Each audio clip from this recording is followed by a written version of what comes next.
Assalamualaikum warahmatullahi wabarakatuh. Alhamdulillahilladzi qad awjada min nurihi nuran bihi amal huda.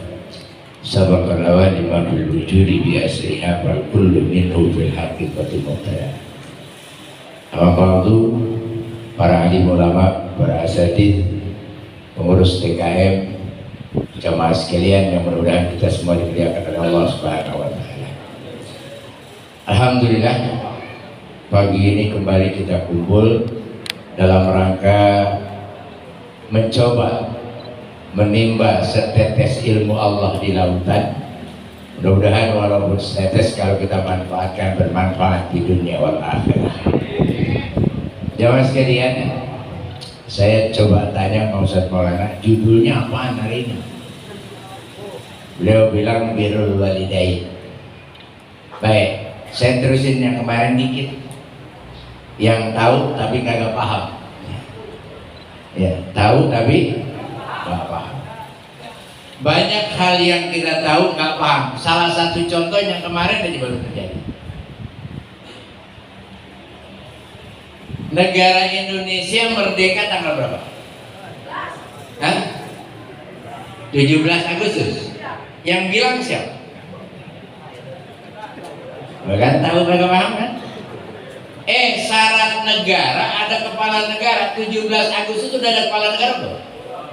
Ya, berarti mana negaranya? Adanya negara Indonesia setelah merdekanya bangsa Indonesia. 17 Agustus 45 itu merdekanya bangsa Indonesia, belum ada negara. Adanya negara Indonesia setelah PPKI, Panitia Persiapan Kemerdekaan Indonesia, menetapkan Soekarno sebagai presiden, Hatta sebagai wakil, baru ada negara Indonesia. Tanggal 17 Maya merdeka bangsa. Makanya atas nama bangsa Indonesia, hari lahirnya bangsa apa negara? Tuh kan, 17 Agustus tahun 45, itulah hari merdeka, hari lahirnya bangsa, bukan negara. Betul ya? Benar. Ini sebenarnya kalau saya buka sejarah kepanjangan. Apalagi dari mulai 6 Agustus jatuhnya bom atom di Hiroshima, 9 Agustus Nagasaki, 14 Agustus penyerahan Jepang kepada sekutu. Panjang betul kan? Ada lagi yang kita tahu nggak paham. Contoh tadi, sholat dah. Imam baca-baca, ghairil maghdubi alaihim waladdallin. Kita jawab, amin yang mana? Malu. Amin yang mana itu? Amin yang mana? Ini udah dikerjain tiap hari ini. Itu amin yang mana?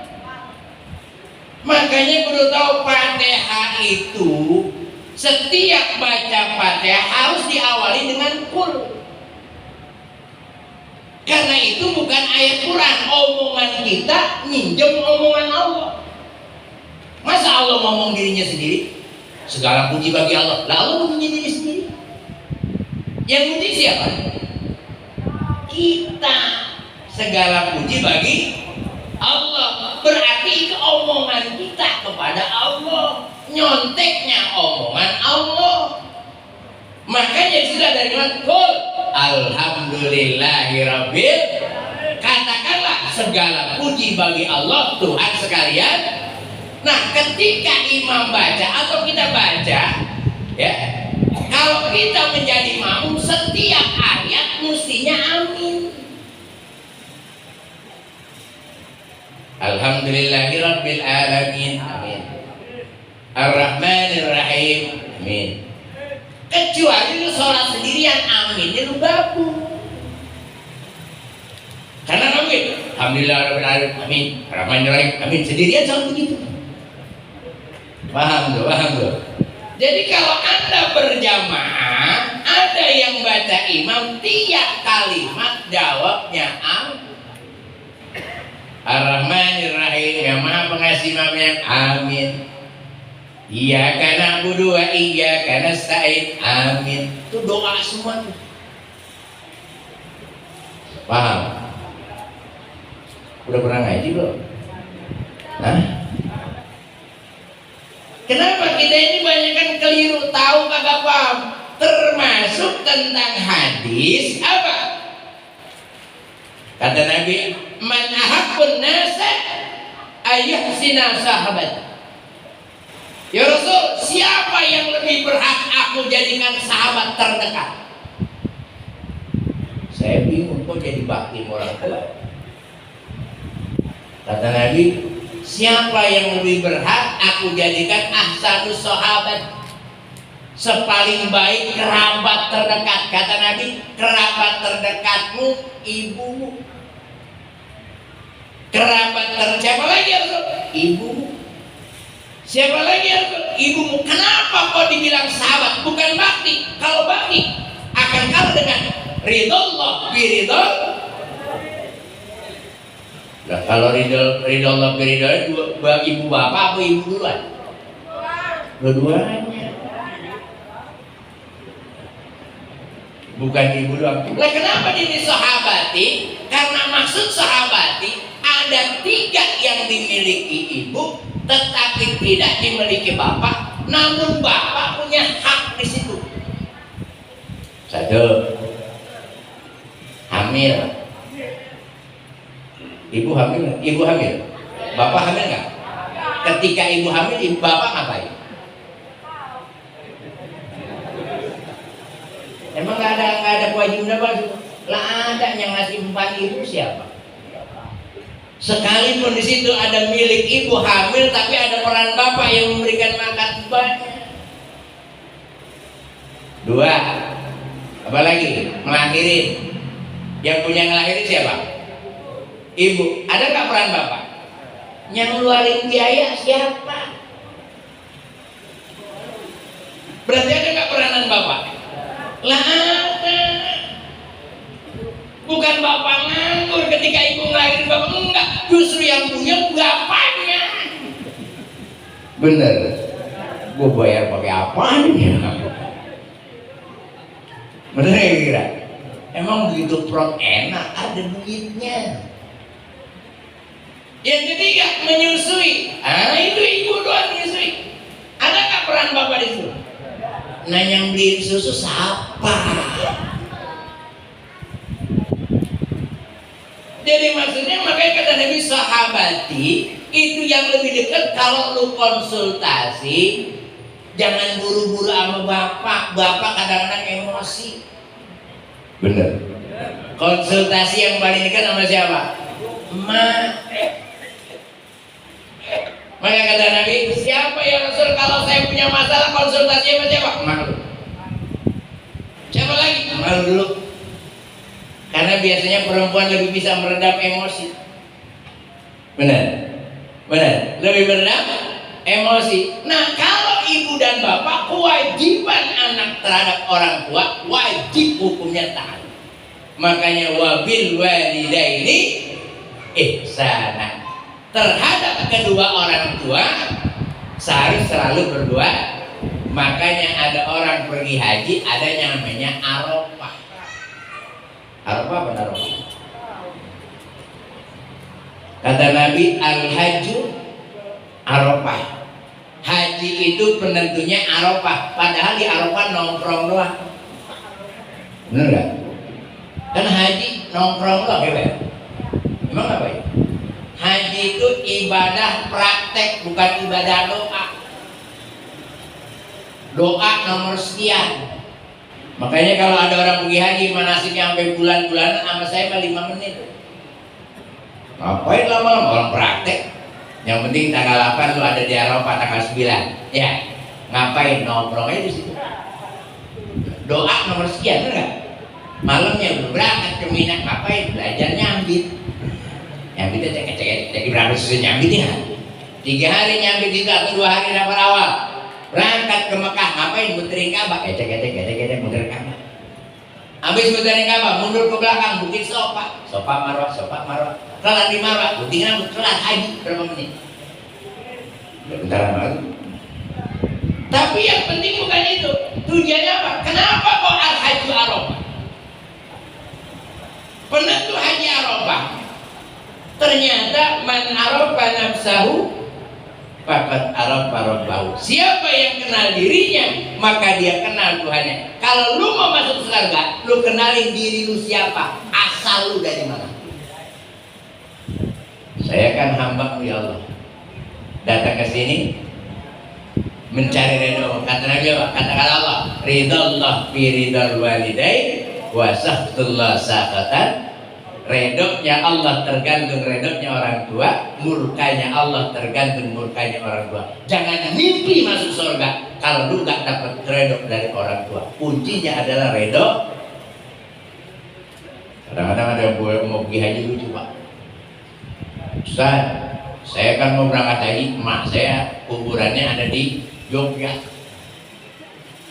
Kalau ke sono kan pakai ongkos 3 juta bolak-balik. Bagaimana kalau saya Fatihain dari rumah? Ada nggak yang ngomong gitu sih? Ada nggak gitu? Itu kalau orang begitu saya ngomong lagu lu kayak tukang rokok. Ngerti tukang rokok? Beli rokok 30.000 kuat, korek 2.000 minjem. Ada nggak begitu? Ada.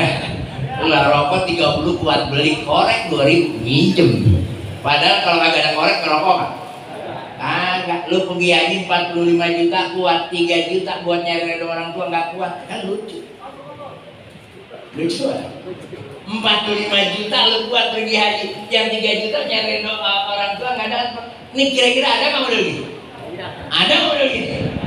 Kita kadang-kadang apa namanya ziarah 7 wali, 9 wali, kuburan emaknya di belakang kita, kok belum kagak? Ridallah biridallah. Nah oleh karena itu sekalian, maka ayatnya wa'budullaha wa la tusyriku bihi syai'an wa bil walidaini. Lihat kalimatnya wa'budullah. Apa sih ibadah? Oh, Buddha nyembah. Kalau orang nyembah ada nggak yang dipersembahkan? Setiap orang nyembah pasti ada yang dipersembahkan. Apa yang kita sembahkan kepada Allah? Orang kalau nyembah pasti ada yang dipersembahkan. Kita menyembah Allah, apa yang kita persembahkan kepada Allah? Apa? Diri kita. Kenapa kita ngaku punya padahal kagak punya? Bapak bisa duduk. Siapa yang bikin bisa duduk? Hah? Allah. Lu mau nggak punya duduk? Kita bisa diri. Siapa yang kerjain diri? Allah. Lu nggak bisa diri kalau bukan Allah ujiin, betul? Maka lu nggak bisa melihat itu karena Allah. Apa yang kita persembahkan? Diri kita. Kenapa? Sebenarnya kita nggak punya apa-apa. Kita nggak punya. Nah kalau lu nggak punya apa-apa, maka lu yakin lu itu nggak punya apa-apa. Maka supaya nanti lu nggak punya apa-apa, setiap kerjaan harus bismillah. Kullu amrin zibalin lam yabda'u bihi bismillah fa huwa abtar. Apapun kerjaan nggak pakai bismillah ditolak, betul? Betul? Apa sih artinya bismillah? Hah? Ayo, yang bareng. Bismillahirrahmanirrahim artinya dengan nama Allah yang Maha Pengasih. Nama Allah apa? Nama Allah apa? Itu tulisan. Itu tulisan nama Allah apa Allah? Ayo, itu tulisan Allah tuh. Itu nama Allah apa Allah? Hah? Nama apa Allah? Nama, betul. Ulang lagi nih, dia biar paham tauhidnya nih. Itu nama Allah apa Allah? Nama. Jadi kalau Anda mau minum dengan itu. Jadi itu yang Maha Pengasihnya. Allah yang mana? Allah yang mana?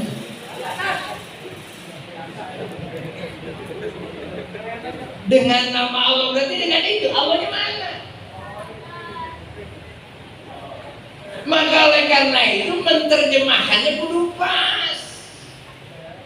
bukan dengan nama Allah, atas nama Allah yang Maha Pengasih Penyayang. Saya nih kayak Babilan Ustaz Maulana suruh sambutan atas nama tuan rumah, bukan maunya dia, tapi atas nama saya minum, bukan karena saya. Atas nama Allah saya bisa minum, atas nama Allah saya bisa melihat, atas nama Allah saya bisa berjalan, atas nama Allah saya punya rezeki, bukan dengan nama ono. Gerak kita semuanya atas nama Allah, bukan punya apa-apa.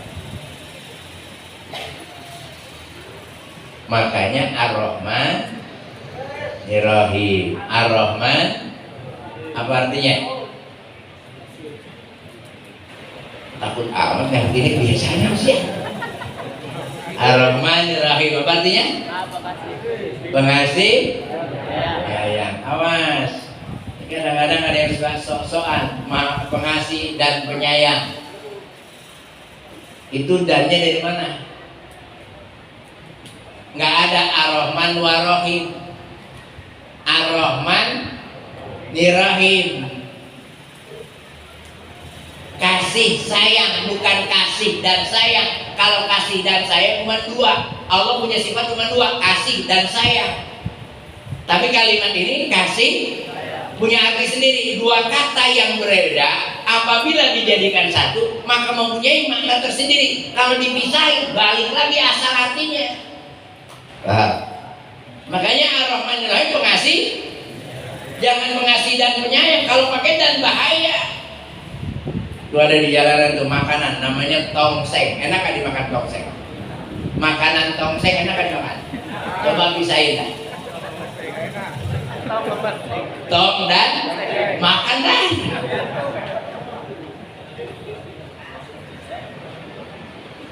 Jadi dua istilah yang sudah jadi satu jangan suka dipisah-pisahin.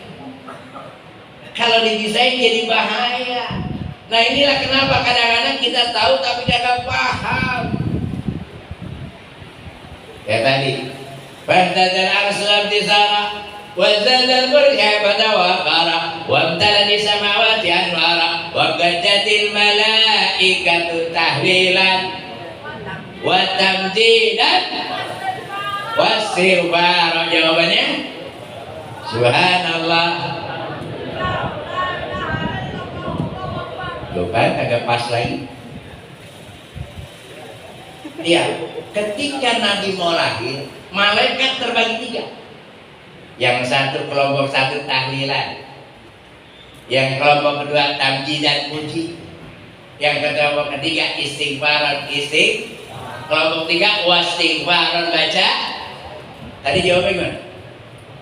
Subhanallah walhamdulillah wala ilaha illallah. Istighfarnya mana? Istighfarnya mana? Ini gara-gara tahu kagak paham.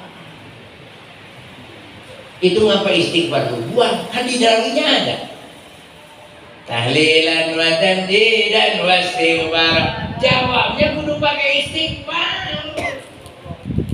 Subhanallah walhamdulillah wala ilaha illallah wallahu akbar astagfirullah subhanallah. Ayo berat. Subhanallah wala ilaha illallah wallahu akbar astagfirullah subhanallah.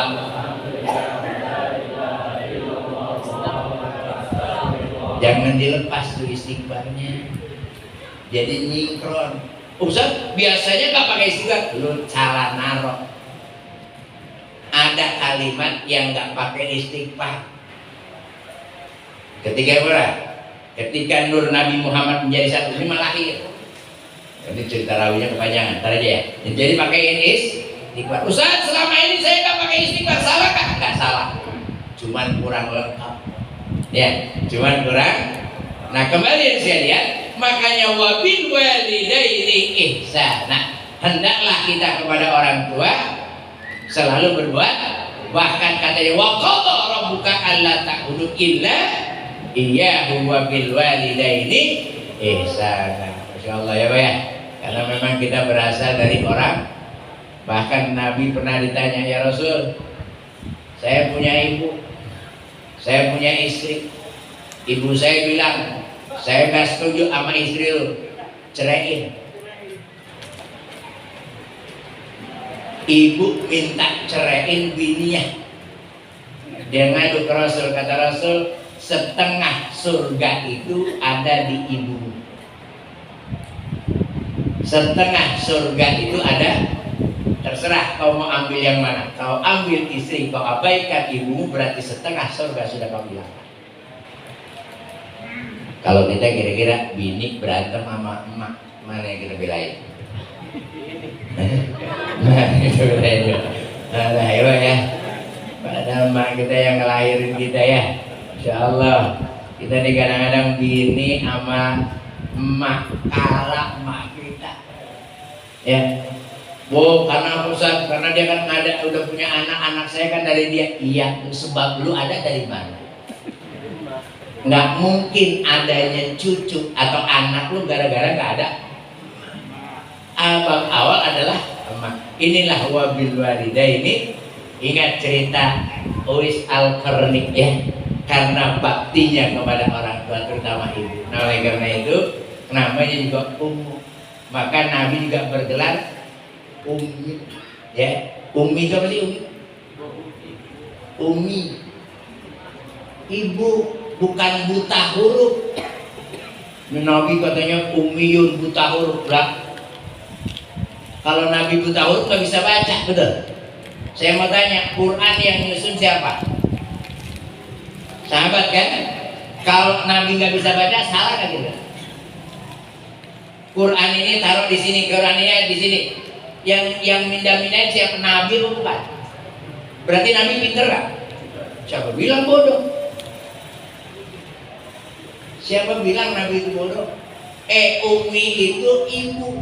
Ibu itu apa? Bahasa bayi, bahasa ibu. Nggak ada yang ngajarin, dia tahu sendiri. Karena ilham, bayi kegencet dikit nangis, nggak pernah diajarin tuh. Bener nggak? Aus, dia teriak, pernah diajarin nggak? Itu bahasa ibu. Nabi yang ngajarin langsung Allah, maka dia pinter karena Allah. Ummi itu adalah kasih dan sayang. Namanya ummiyun ya. Nabi itu bukan buta huruf.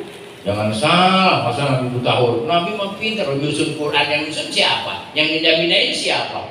Bahkan ada hadis yang lebih hebat. Kalau Nabi apa? Ya berarti Pak. Kata Nabi gini, ini ada hadis yang luar biasa. Kalau dibilang Nabi bodoh, ayo kita lihat. Apa kata Nabi? Kullu bani Adam yaquluna turab illa zawjah. Kata Nabi, semua anak Adam bakalan dimakan tanah kecuali tulang ekor.